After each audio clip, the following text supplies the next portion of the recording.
So Bitcoin stands as the only thing that I've found that I've been able to that can protect you from that.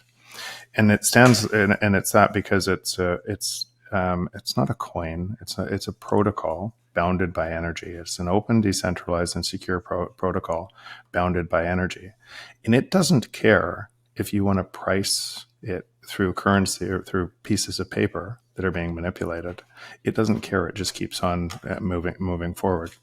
So relative to Bitcoin, all prices are falling and will forever because it's the only free market force that is in existence, and everything tethered to the other system is not. It's a control system. Jeff Booth is a renowned author and Bitcoin enthusiast who has been at the forefront of technology change for about 20 years. In this interview with Natalie Brunell, he talks about measuring from a failing system, how Bitcoin and AI will possibly converge, and questions the notion that Bitcoin and AI compete for energy and company investors. Jeff believes the convergence of AI and Bitcoin will completely transform our understanding of value creation. AI will hasten the process by which prices drop to the marginal cost of manufacturing in a free market. AI is valuable when it helps us, not when it's a technology in and of itself. Artificial intelligence is a tool that will improve with time and see a decrease in cost compared to its marginal cost of production. This implies that for a firm to continue, it must add value to what already exists. The decentralized and secure nature of Bitcoin will be essential to this convergence. Businesses that use AI will prosper as it combines with robots and gets exponentially better. The abundance that AI creates should be shared with everyone, and the decentralized nature of Bitcoin will make this possible. The convergence of Bitcoin and AI will result in a new economic system intended to share abundance. This will lead to a future in which value creation is maximized and prices decline. Watch clips from the interview for further insights into Jeff Booth's conversation with Natalie Brunell. Please like this video, subscribe to the channel, and turn on post notifications for more content. Enjoy the video. And so I'm curious, where does Bitcoin fit in, and how does Bitcoin in the world of AI converge? So this is actually why they're the same thing. So just take AI as an invention by us, created to serve us. It's a tool. And it's a free market tool that gets better and better over time. And relative to Bitcoin, it means all prices are falling faster to the marginal cost of production. Relative to the other system, you're going to see prices, they have to climb. And they have to, and as they climb, there is no free market when money is manipulated at this rate. Just keep saying, like, over and over and over again, the natural state of the free market is deflation. And once you understand that, then you understand everything else is stopping it. And if you think your prices are going up, and if you think this politician and this is going to be growth, like, listen to politicians talk about growth today. They're talking about their productivity growth is faster deflation. So what they're actually talking about is, we're going to manipulate money faster to steal more money from you. They're not talking about growth at all. So just keep going. The natural state of the free market is deflation. Then everything that stops it is not a political system. It's not an economic system. It's a control system.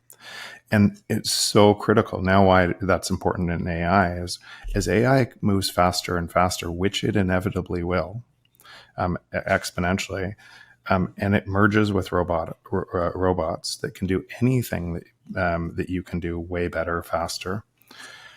The business that hires that brings in robots that you say you won't use because they're removing labor, you will use because it's cheaper for you. You will use it. And if a business doesn't use that, they will go broke because you will choose differently.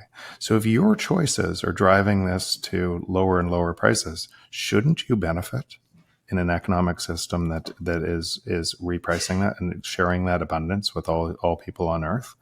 That's what Bitcoin is doing. So Bitcoin is, and if you just took kind of $900 trillion balance sheet, which is the world's balance sheet today, and there's 21 million Bitcoin, then the implied value, as long as it stays decentralized and secure, of Bitcoin is about $43 million per Bitcoin today. But that $900 trillion, because you just 900 trillion divided by 21 million, All it has to do is stay decentralized and secure for in time that to be true. It's repricing the other system. But $900 trillion balance sheet today has $400 trillion of debt against it. And that debt is already insolvent. And if it was actually marked to market, the balance sheet of the world wouldn't be 900 trillion. You'd have a cascading collapse. All real estate prices, banks would fail, everything would collapse. Mm-hmm. So the only reason it's 900 trillion, essentially what you're measuring the world through, and you're part of that ledger, the only reason it's 900 trillion is because you think the debt is solvent, and you will vote for somebody who manipulates money instead of allowing a collapse. What does that mean? That means probably 4 or 5 years from now, the $900 trillion balance sheet won't be 900 trillion. It would be 2 quadrillion. And then if Bitcoin versus that balance sheet and the cost of living from there was 90 million terminal value of Bitcoin, it would be the same purchasing power, right? But the more important part is what I'll say here. Prices fall forever.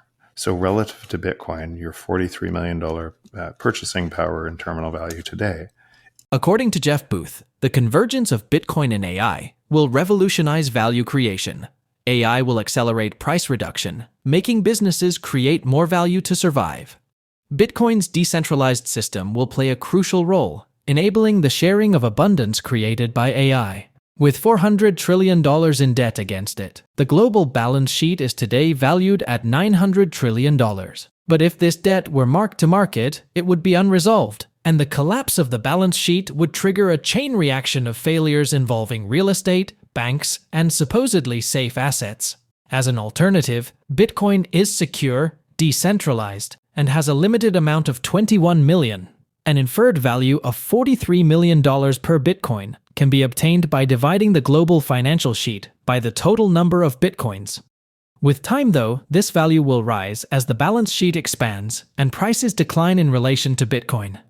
Energy limits Bitcoin as well, generating a free market for energy sources. Bitcoin establishes a floor price for energy, enabling producers to grow and produce abundant energy as energy output rises. By distributing energy globally, this decentralized energy system will connect to Bitcoin. AI is also a high-intensity, high-resource energy consumption that will come after the decentralized energy system. Every nation will wish to implement its own AI models domestically, decentralizing AI and generating a new energy and AI economic paradigm. Let's go back to the interview and watch more clips to gain insights from Jeff Booth. Think about Bitcoin as from energy perspective like this. I know that Bitcoin's bounded by energy. And it creates more abundant energy by being there. And why? Because it provides a free market source for energy. So use this example. You run a bakery. Every day you throw out the extra bread at the end of the day. I come in at the end of the day and one day and I say, I'm going to buy everything you can produce, but I want a discount. The very next day you produce double as much and you hope I show up. Then I show up and I buy it all. The next day you buy 10 times, you create 10 times more bread. I buy it all. Next day, 100 times more bread. I buy it all. And so as a buyer of a last buyer of economic resort, then I've put a floor price on your bread, right? And I will always buy more. So it allows you to expand capability to be able to create abundant bread. That is what Bitcoin is doing in energy. So it's creating abundant energy. And what's happening is this abundant energy that always has to be cheaper, more and lower cost, because the free market wants better and better, lower and lower cost for their economic gain. It decentralizes energy all over the world because it instead of a capital cost that doesn't have a base buyer, right? If you're building an energy plant, you now have somebody that will always buy anything extra in production. So you would, of course, integrate Bitcoin into energy production, and that's now distributing energy all over the world and creating abundant energy. And on the other side, the world is crazy short energy. But there's abundant energy on this planet. It's just an economic way to gain energy. And so now we have an economic model to gain energy that also that creates this rail to Bitcoin that is essentially bounded by energy, decentralizes it all over the world. And then you have AI, which is a high resource, high intensity energy usage that comes in and follows it on behind. Now you go in the geopolitical angle about energy, right? Or sorry, energy and AI is every country is going to want their AI models in their country. You're not going to want China or China's citizens aren't going to want theirs in databases in the US and vice versa. And this is so as is Bitcoin decentralized as energy all over the world, in behind that, you're going to decentralize AI. Wow. So this is what in Core Scientific, this is essentially the strategy that that we laid out, and the team is incredible in creating this in this strategy. And you've seen the stock performance of it. It's just as a simple part of this strategy. They own their energy infrastructure because they understand, and they always have understood, how Bitcoin mining is synonymous with energy, and they're rolling out this plan. If you're kind of driving to regulate AI, you're playing inside the system of a system that's trying to take more of your power. But that is what has to happen from the economic system that you live in. And there are very few politicians, there's very few anyone within that system that even know what's happening. But that's why you just have to keep going. The free market, the natural state of the free market is deflation. That's the world you should live in a free market then. Because what do we do all over the world? We trade with each other. We create more value than what was there before, our ideas. And then we trade with each other to create more value. And so it has to be faster deflation. And the only thing measuring that is Bitcoin. Meanwhile, as a result of former US President and 2024 presidential candidate Donald Trump's injuries during an attempted assassination, Bitcoin has surged in value. After hitting lows of $53,000 earlier this month, the price of Bitcoin surged to over $60,000 per unit after the cryptocurrency-based Polymarket prediction tool increased Trump's odds of winning back the White House in November. With his pledge to defend individuals' rights to possess Bitcoin and his announcement as the keynote speaker at the Bitcoin 2024 conference later this month, Trump has become the front-runner for the Bitcoin and cryptocurrency community. "I will make sure that the future of Bitcoin will be made in the US and not driven overseas," Trump said during an event in Washington, D.C. last month. "I will support the right to self-custody." After gaining millions from a series of cryptocurrency-based digital trading card non-fungible tokens, NFTs, Trump has become increasingly interested in Bitcoin and cryptocurrency in recent months, which puts him at odds with the Biden administration's anti-crypto position. Late in May, Trump announced his support for cryptocurrencies and started taking donations from Dogecoin, Ethereum, Bitcoin, Shiba Inu, and Solana. As we conclude, what are your thoughts on this interview? Do you think the convergence of Bitcoin and AI is possible? How else do you see this playing out? Please drop your thoughts in the comments below, share this video, and hit your thumbs on the like button. Thanks for watching. Don't forget to subscribe.